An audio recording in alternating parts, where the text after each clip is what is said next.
Buenas noches a todos, bienvenidos a nuestra sesión número 28 del estudio del libro La vida de Cristo desde el nacimiento hasta la ascensión, en la Logia Blavatsky. Continuamos con el capítulo 5, la llegada de los magos. Gracias, adelante Enrique. Muchas gracias, Caro. Como siempre, les doy una fraternal bienvenida, deseando que este estudio sea de utilidad en nuestras vidas. En Mateo 2:19 dice: Muerto Herodes, el ángel del Señor se apareció en sueños a José en Egipto y le dijo, en Mateo 2:20, levántate, toma contigo al niño y a su madre y marcha a tierra de Israel, pues ya han muerto los que buscaban la vida del niño. Y ahora viene la interpretación, la explicación. Dice, esta visita angélica puede interpretarse similarmente a la del versículo 2:13. Dentro del sentido histórico, lo natural sería que José, como padre putativo y guía del niño, supiera que el desarrollo y la formación de Jesús podría lograrse mejor ahora en su tierra natal. Allí existían comunidades esenias muy apropiadas para el efecto, pero José cambió la destinación. Se dice que se establecieron en Nazaret para que se cumpliera la profecía de que el Mesías habría de ser un nazareno. Esto indica cierta alusión a la vida oculta de Jesús. Los nazarenos eran un grupo de hombres apartados, dedicados, consagrados, célibes, que se sometían a un adiestramiento y disciplina parecidos a los de los esenios. Se dejaban crecer el cabello, el bigote y la barba. Y esto lo podemos, si esto fuera coincidente con lo que se dice, la imagen que se nos presenta de Jesús efectivamente es un hombre de cabello largo, con barba crecida y bigote crecido también. ¿Sí? La sabiduría antigua sostiene que una jerarquía oculta de adeptos guía la vida en el planeta, que jamás se deja sin guía a la humanidad, que los miembros de esa jerarquía están continuamente iluminando las mentes de los hombres e inundando los mundos superfísicos con inspiración e iluminación espiritual, que los discípulos de esos adeptos transmiten aspectos de esa sabiduría a las mentes de los hombres mediante su ejemplo, sus enseñanzas y escritos. Aunque los hombres presten poca atención a semejante guía durante ciertas épocas como la presente, esa ayuda es más notoria en algunos periodos que en otros. Además, ciertos miembros de esa jerarquía actúan directamente ya sea en sus propios cuerpos o utilizando los de discípulos superiormente evolucionados, quienes han de ser cuidadosamente preparados para que puedan resistir la intensidad del poder que ha de fluir por su medio en los momentos más importantes.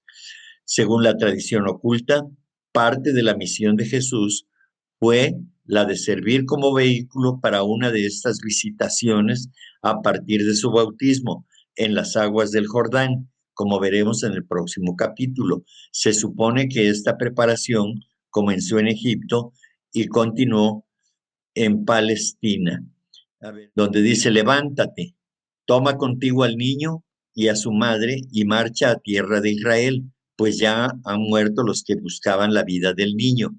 En este caso, recordemos que Herodes representa a la materia, al cuaternario inferior, a la personalidad que se negaba, desde luego que estaba en la lucha contra contra el aspecto búdico. Recordemos que hemos estado tratando este asunto de Budi, de la intuición, y que estaba próxima a desarrollarse plenamente en la vida de Jesús, Es decir, que ya él iba a estar en ese estado de conciencia elevado donde se vive, se siente la unidad de todo en todo. Entonces él, en este caso, una vez establecido ya ahí, ha matado prácticamente a esa parte inferior que representa en este caso Herodes, y entonces pues dice, pues ya han muerto los que buscaban la vida del niño. Recordemos que el niño es el niño espiritual que ha nacido a esa nueva conciencia, el nuevo iniciado, que ya está iniciado en los misterios, y entonces aquellos aspectos de su ser, que son los de la personalidad, que están relacionados con el egoísmo y la materia en general, entonces ya los había trascendido Jesús y entonces ya había recibido en este caso esa iniciación de ese nacimiento a la nueva vida, a la vida espiritual elevada, y entonces ya murieron y entonces por eso él ya podía regresar sin ningún peligro, no a la tierra de Israel ciertamente, aunque aquí así se declara, pero es más bien que ya podía convivir sin ningún peligro con todos los seres humanos para cumplir con su misión.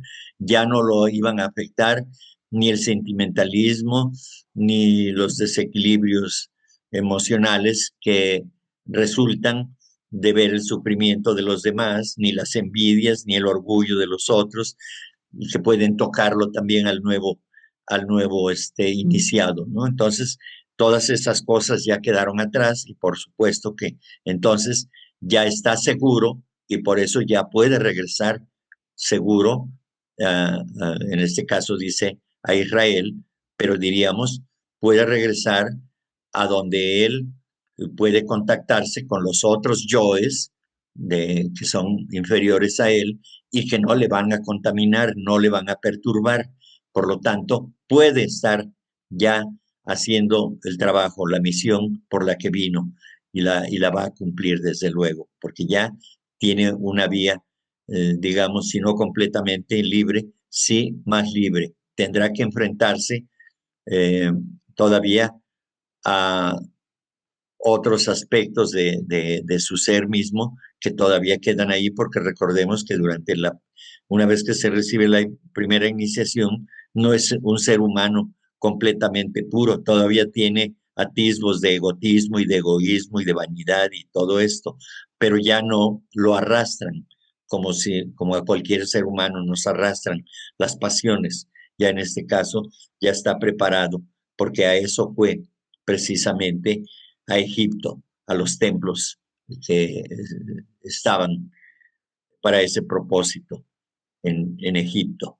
Entonces, esa es la interpretación que yo le doy a esta parte de Mateo 2:20. ¿Sí? Enriquito, entonces, ¿qué significaría cuando dice que pues ya han muerto los que buscaban la vida del niño? Ajá. Eso precisamente, la lucha del neófito, es decir, del recién iniciado, ¿sí? Tuvo que haber pasado por una serie de pruebas y esa serie de pruebas involucran a todo aquello que tiene que ver con la personalidad, con el cuaternario inferior.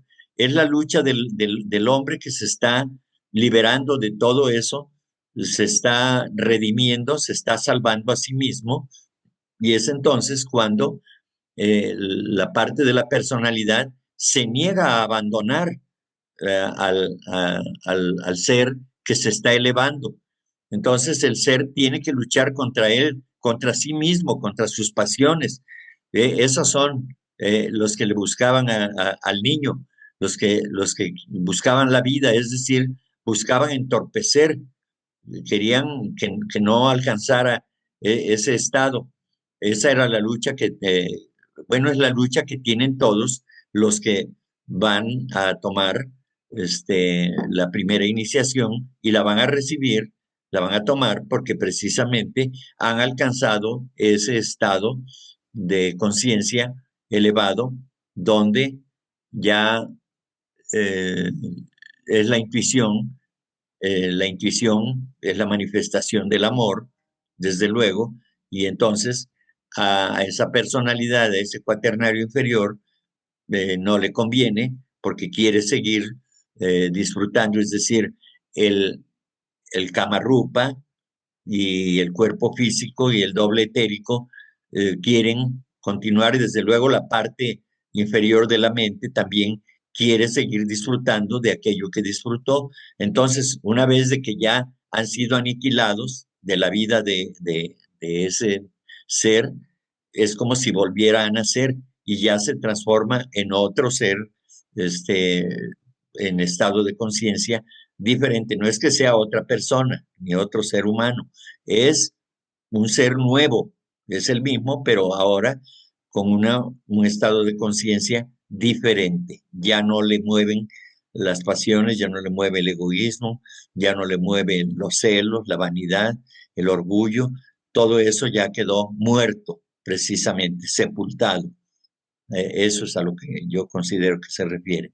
Oh, clarísimo, Enriquito. Sí, Entonces, ¿eso quiere decir que él ya había alcanzado como un nivel búdico?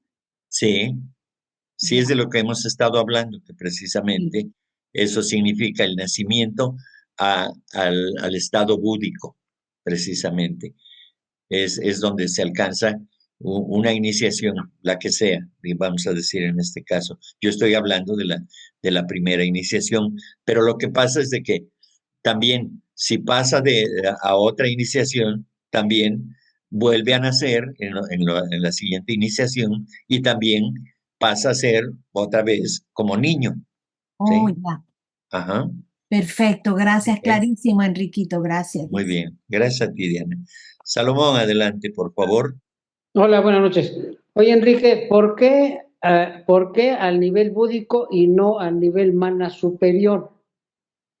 Porque estaba en el mana superior. Recordemos que José representa a la mente superior, ¿sí? Y, Ajá. pero Jesús ya trascendió esa etapa. Entonces, en el caso de José, él se mostraba dubitativo todavía en algunas cosas, dudaba, pero, pero una vez de que se alcanza el nivel búdico, pues ahí ya no hay duda porque ya se conoce la verdad de primera mano, tal como es, ya no hay duda, se está frente a la verdad, frente a la realidad, no hay por qué dudar, ya. Entonces, pero es un estado de conciencia. Esta visita angélica puede interpretarse similarmente al versículo 2:13. Bueno, vuelvo a recordar que los ángeles son realmente la representación de la voluntad. No recuerdo que diga, y no me traje en este momento mi evangelio, mi librito para poder checarlo, lo que dice Mateo 2:13. Pero bien, remitiéndome a lo que ya se había explicado de parte del señor Geoffrey Hodgson, respecto de lo que representan los ángeles, pues representan la voluntad. Los ángeles de la Anunciación o el ángel de la Anunciación representa la voluntad. Vean cómo aquí José dice, pero José cambió la destinación, o sea, la mente superior, la mente superior, utilizando el discernimiento, decidió que tenía que ir a donde le correspondía, ¿sí? A Jesús, porque era la comunidad que se dice que de ahí fue de donde salió Jesús para cumplir con su ministerio de las comunidades esenias, porque se ajusta el pelo largo, el bigote y la barba crecida.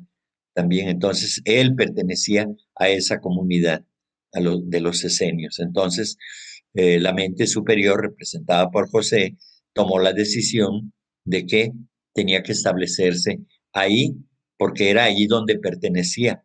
Precisamente esa comunidad también en su conjunto representa, según yo, el mundo de la intuición, ya colectivamente. Entonces, tenía que estar él en contacto precisamente con todos los elementos que eh, tienen como misión la razón pura, la manifestación de la razón pura. En este caso, la intuición. Gracias. No, que tengo enfrente de mí el versículo 2:13, si querías que lo Ah, leyera. sí.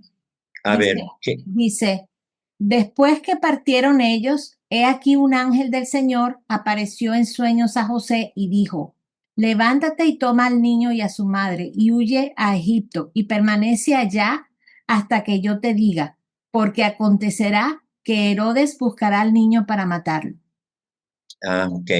Sí, entonces es efectivamente esto. Es ven ustedes cómo la voluntad mueve. Entonces el ángel le dice que se muevan hacia Egipto. Es decir, la voluntad le dice, tienes que ir a donde vas a recibir la iniciación, donde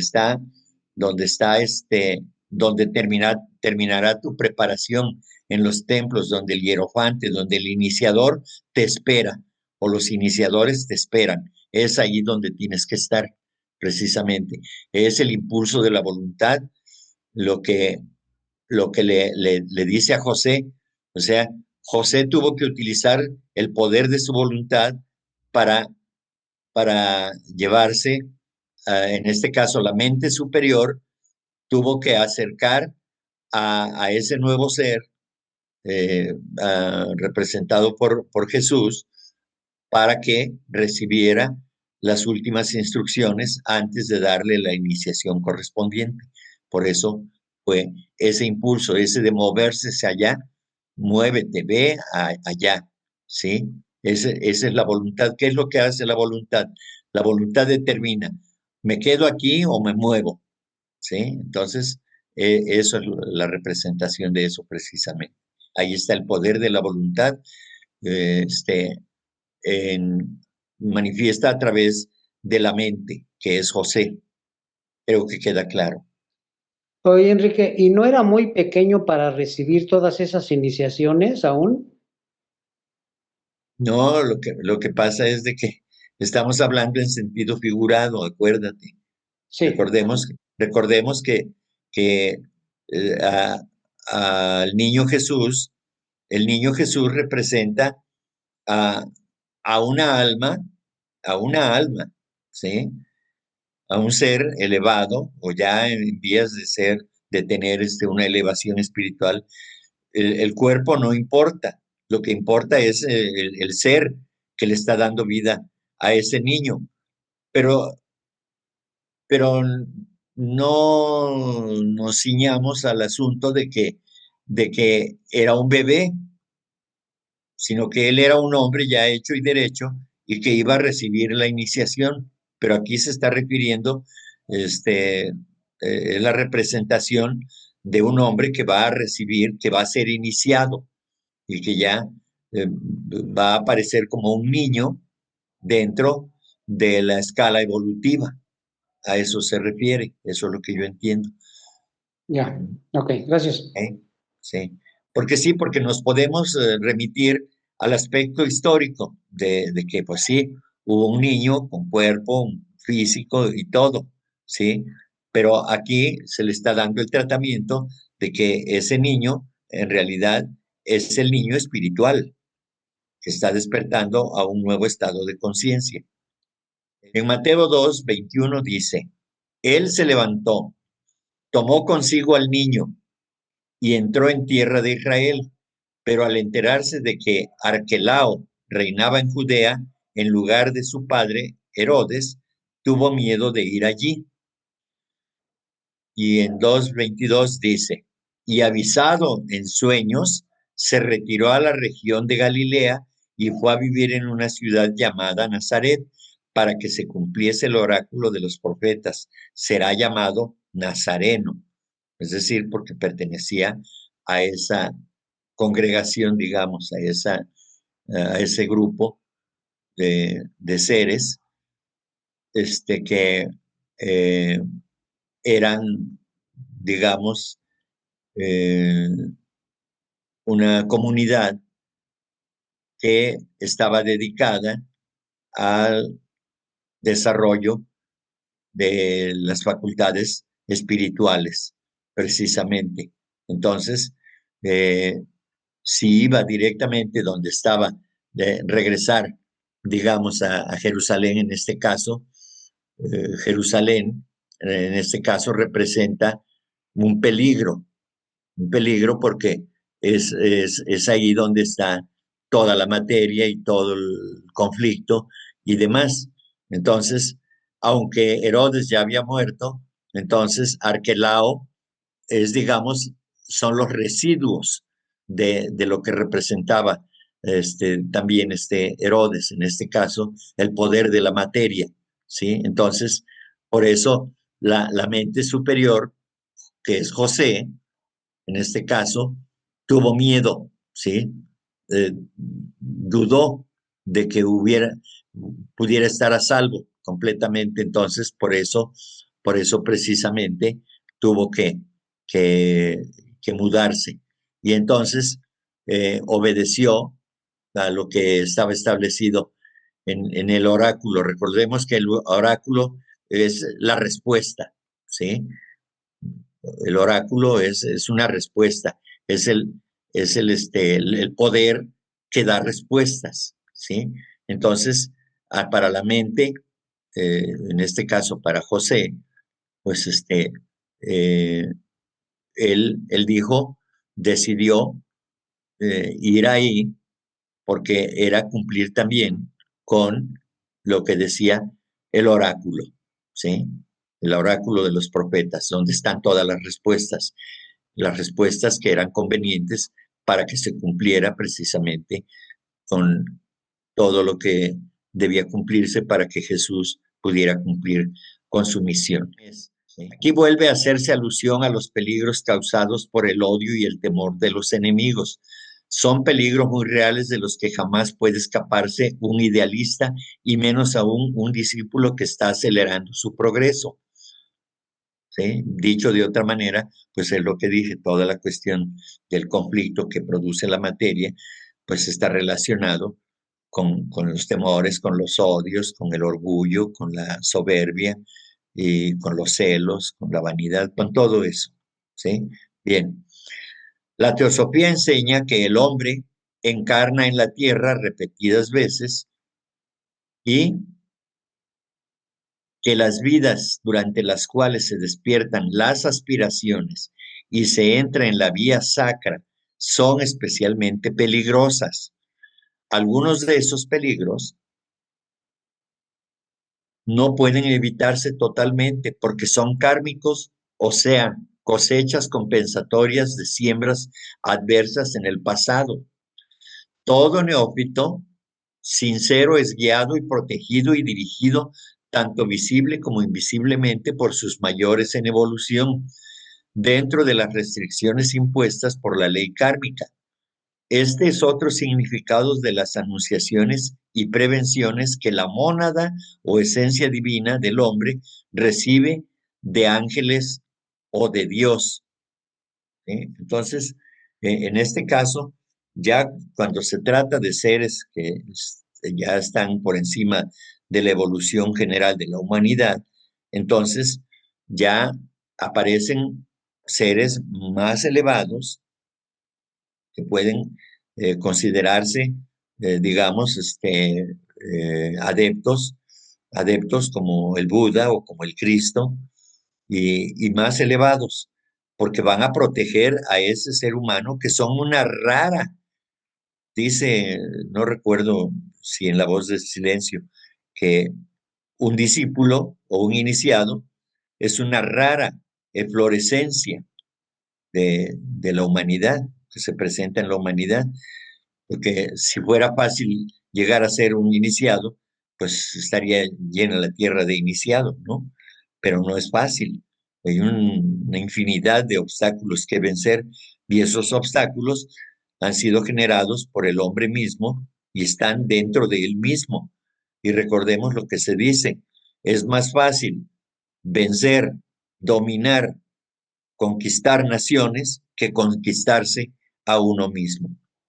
¿Sí? Entonces, por eso precisamente hay tantos peligros que hay seres, hay jerarquías de seres que protegen a esta mónada humana para que no vaya a caer. ¿Sí? En La Voz del Silencio se dice que ya una vez que se ha liberado de todo, pero no está a salvo completamente, que construya murallas elevadas y fuertes para no, para que no pueda ser atacado por los enemigos. Y los enemigos son eso, particularmente el egoísmo, el orgullo, todo eso. Entonces, precisamente, estos seres reciben la protección de alguna manera, aunque tenga que hacer él el trabajo, o estos seres tienen que hacer su propio trabajo, pero cuentan con con la protección energética de seres más elevados, tal como lo dice aquí. Bien, tanto el Antiguo como el Nuevo Testamento afirman frecuentemente la comunión con la Deidad Suprema. A medida que el hombre se eleva en evolución, las experiencias interiores se vuelven más profundas. Y es cierto, esto, pues, he escuchado de personas que han tenido experiencias y que conociendo a estas personas, que son personas que tienen un desarrollo ya muy importante, pues tienen que enfrentar situaciones muy fuertes también. Algunos se tambalean, otros siguen firmes, pero así es, porque no es fácil vencer a la materia, ¿verdad?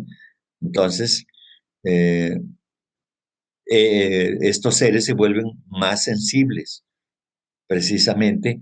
¿Por qué? Porque sienten con mayor fuerza el sufrimiento y el dolor, tanto en sí mismo como el dolor de los otros seres, hasta que llega finalmente el momento en que se separan de esa condición y entonces ya solamente comprenden, pero ya no se funden con el dolor de los demás, simplemente ahora comprenden todo lo que está pasando y saben que todo está bajo la ley kármica y que nada se puede hacer. Entonces, o bueno, poco se puede hacer, lo único que se puede hacer es dar ciertas guías y enviar energías para que la humanidad no sucumba tan fácilmente también. Porque si eso no sucediera, si los maestros nos abandonaran, entonces la, la humanidad iría a la deriva. Y miren, todo lo que coincide, pues es kármico. Esto es profundamente cierto respecto de el precepto que les leí eh, hace un rato, ¿no? Sí, entonces se dice que en cada siglo tiene lugar una tentativa para demostrar al mundo que el ocultismo no es una superstición vana, ¿sí? Entonces, estos son temas de ocultismo, ya cuando se llega a ese estado, esos son temas del ocultismo, y entonces es precisamente que como esta doctrina no fue inventada por los hombres, como nosotros, o por las sociedades a la que pertenecemos, pues quiere decir que esto viene desde tiempos inmemoriales, muy remotos, y que ha venido pasando de generación en generación eternamente, desde siempre, ¿sí? Desde que dio inicio a esta cadena planetaria y de otras cadenas anteriores, es la misma enseñanza, es la misma sabiduría, son los mismos grandes seres que impulsan todo el desarrollo humano a través de la experiencia. Y es entonces que ellos tienen la responsabilidad de proteger ese conocimiento y también de proteger, de ayudar a quienes finalmente han logrado, por su propio esfuerzo, desatarse, desapegarse completamente o casi totalmente en algunos casos de la materia, de todo lo que implica ser materialista. Bien. Luego dice, el sentimiento de unidad con Dios se graba más hondo hasta culminar en el pleno conocimiento de la unidad y de la identidad con aquel ser eterno que preside la evolución y que mora dentro del alma de todas las criaturas.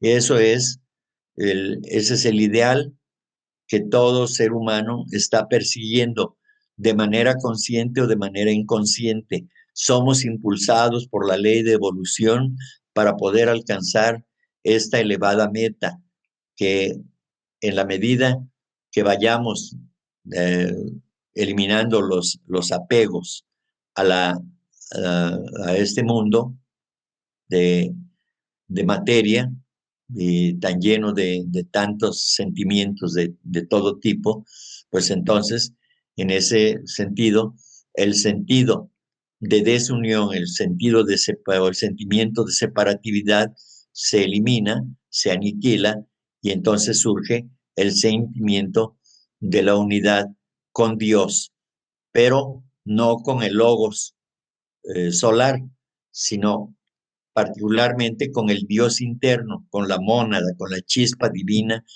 que está en nosotros. Ese es el primer gran paso, ese reconocimiento pleno, autoconsciente de quiénes somos verdaderamente. Eso es lo que da la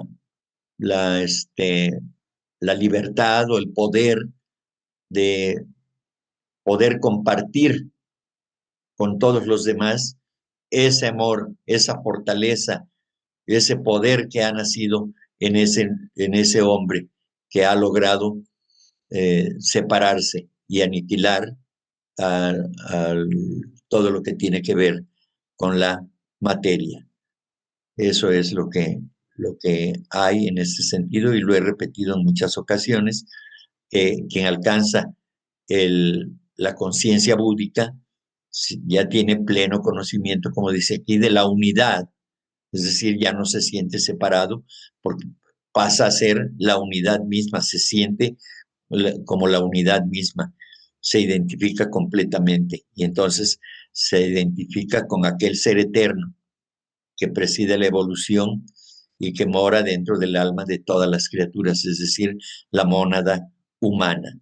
Es a lo que se refiere, creo yo, en este sentido. Ay, gracias, Enrique. Una consulta. Un poquito atrás vimos algo de cuando los maestros, bueno, ellos tienen su cuerpo físico, pero en algunas ocasiones ellos pues tienen que, para algo especial, algo muy importante que tengan que hacer y que sea necesario, se dice que ellos ocupan el cuerpo de uno de sus discípulos, obviamente de los más puros, de los más avanzados. Pero aquí yo he tenido duda. ¿Pueden entrar pueden estar dos entidades en un cuerpo? Por ejemplo, en el caso del discípulo, él dejaría su cuerpo, por decir, para que pueda entrar el maestro, o están los dos en ese mismo vehículo. Tenía esa duda desde hace tiempo, te quería consultar. Y ahorita que lo mencionaste un poquito antes de lo que estabas comentando, me quedé con eso, pero dejé que terminaran de preguntar y te quería yo pedir tu opinión. Gracias. Sí, sí, no, evidentemente que no, o lógicamente diría, no pueden estar dos seres ocupando un mismo cuerpo, por supuesto que no. Entonces, por eso se dice que el señor Maitreya, o el señor Cristo, como lo conocemos en Occidente, él es un adepto que tuvo la misión de venir a dar estas enseñanzas a través de su discípulo Jesús. Ese discípulo, ese hombre Jesús, fue preparado por las jerarquías y por su propio karma de Jesús como un ser de un cuerpo fuerte, sano, completamente equilibrado en todos los sentidos, desde el punto de vista material, para que él pudiera resistir cuando el espíritu, vamos a decirle así, de Jesús tenía que dejar su cuerpo para que lo ocupara la conciencia llamada el Cristo, entonces cedía su lugar o tomaba su lugar el Señor Cristo, el Señor Maitreya, para dar las principales enseñanzas. Se dice, algunas otras enseñanzas fueron directamente del Maestro Jesús, pero las más importantes, que son trascendentales para la humanidad, las dio el Señor el Cristo a través de el cuerpo del Maestro Jesús. Eso es lo que yo sé, según lo que he estudiado. Muchas gracias. Entonces, solamente para dar sus enseñanzas tomaba su cuerpo, para ya no darlas, el Maestro Jesús continuaba en ese mismo cuerpo, yo supongo. Sí, el adepto, el Cristo, él no siempre estaba actuando. Él Entonces, solamente... perdón, entonces cuando, por ejemplo, la crucifixión y todo, yo me imagino que entonces ya no estaba, estaba el Señor Cristo, sino el Maestro Jesús, cuando fue Sí, todo ese proceso. Ok, sí, tenía yo duda en eso. Muchísimas gracias, Enrique. sí, de nada. Sí, desde luego que el Maestro Jesús fue iniciado en diferentes etapas, pero también el Señor el Cristo, él también precisamente, él fue el que recibió la iniciación suprema esa a la que se hace referencia en la crucifixión, por supuesto. Bueno, ya haciendo un resumen brevísimo, diremos que en la tradición histórica se habla de los 3 reyes magos. Y en este caso se habla de la llegada de los magos. Y recordemos que los magos son aquellos seres, digamos, son adeptos, son maestros de sabiduría que están presentes, digamos, en la vida de Jesús, en este acontecimiento. Pero por otro lado, tal como lo dice la explicación del señor Hodgson, se refiere al advenimiento o al establecimiento de la triada superior, Atma, Buddhi y Manas, en este nuevo estado de conciencia que dio nacimiento al Cristo, en este caso, ¿sí? Entonces, de eso trató todo este capítulo, de cómo la mente superior y a través del poder de su voluntad llega a establecerse en un nuevo estado de conciencia más elevado. Una vez de que pasó todos los obstáculos y de que venció todos los retos que tenía por delante y que los fue venciendo y aniquilando uno a uno, es entonces que alcanza ya ese estado búdico. Eso es a lo que se refiere, y es entonces la llegada, ¿sí? La llegada, por eso dice la llegada de los magos, es decir, la llegada de los principios superiores de manera plena, ya establecidos en ese ser que luchó durante millones de años para poder llegar a, a ese estado de conciencia superior, muy elevado. Eso es a lo que se refiere, porque no dice los reyes magos, sino de los magos. Y los magos son la representación de Atma, Buddhi y Manas superior en este caso. Manas Taihasi, Manas brillante, Manas ya liberado de la materia. Y que en este caso, por su poder, se crea el cuerpo causal y establecida esa conciencia en ese cuerpo causal, entonces da nacimiento al estado de conciencia búdico, es decir, al Cristo, en este caso. Eso es a lo que se refirió todo este capítulo, precisamente. Enrique, ¿Tú conoces la diferencia entre los esenios y los nazarenos? ¿Qué cosa eran esos grupos? Bueno, pues eran comunidades. Voy a poner un ejemplo, a lo mejor burdo, ¿no? Por ejemplo, hoy en día, pues hay las comunidades de gnósticos, de masones, de teósofos, etcétera, ¿sí? Entonces, pues dentro de una sociedad, pues existían comunidades o grupos de este tipo, ¿sí? Pero no recuerdo exactamente, bueno, no recuerdo bien, porque sí, los esenios y los nazarenos se parecían en cuanto a las prácticas de lo que ellos realizaban, tanto ceremonias como la vida que seguían fundamentalmente, ¿no? Basada en, en todo lo que tiene que ver con la esfera moral, desde luego, y la aplicación ética de una vida llena de, de preceptos elevados y que llevaban o que trataban de llevar a cabo estos seres humanos, ¿no? Estos grupos de personas que eran una comunidad realmente que se identificaban entre ellos y podían hablar incluso en parábolas entre ellos con un, este, eh, un lenguaje secreto, ¿no? Ahí tenemos, por ejemplo, el, este, el lenguaje que utilizan en este caso los masones, ¿no? Que eh, se, se dirigen entre ellos, se comunican a través de iniciales y ellos ya saben qué es lo que significan esas iniciales y demás, ¿no? Entonces, digamos, aunque sea un ejemplo burdo, pero yo creo que de la misma manera también ellos se identificaban con con alguna clave, pero eran fundamentalmente, coincidían en ese sentido de que buscaban la elevación moral del hombre, tal como se siguen haciendo. Los masones, por ejemplo, pues también buscan eso, los teósofos buscan eso, y todo.